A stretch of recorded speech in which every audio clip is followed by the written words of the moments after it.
Well, the visitor centre here itself is on the edge of a cliff, over 100 metres high, quite a dramatic location here in North Mayo on the Wild Atlantic Way.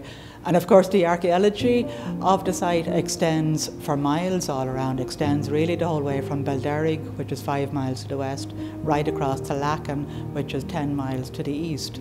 And of course the site itself is this Neolithic Stone Age farmed landscape that existed here before the bog formed.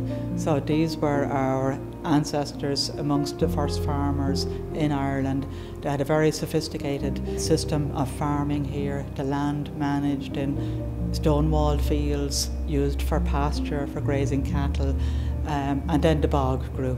And because the bog grew, it covered them up and has preserved them. I originally came over 40 years ago as a very young student, working for Seamus Caulfield first on his excavations. I was one of his students in UCD studying archaeology, and every year he brought, poor students down here to persuaded us to work for nothing.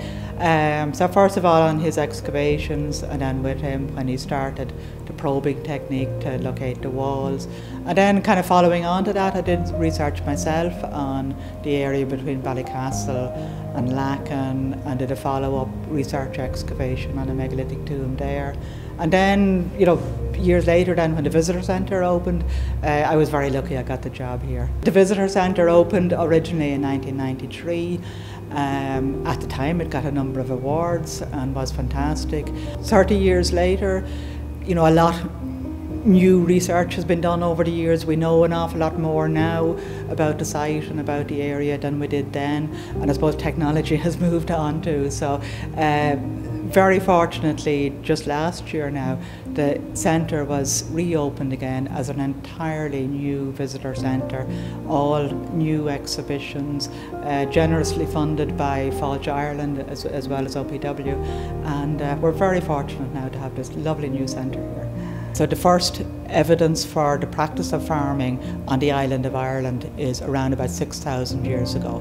New people came in then, brought farming with them. We know there were people farming elsewhere in Ireland and of course Western Europe at the time. We have their burial monuments, we have occasional dwelling sites, we have their artefacts, but there's nowhere else where you can see how they actually farmed the land. So that's why it is of huge significance for archaeology. There is huge potential here in North Mayo to look at the processes behind, climate change for Ireland, and the effects on the environment, and how the environment has affected the human behaviour and how human behaviour is affecting the environment.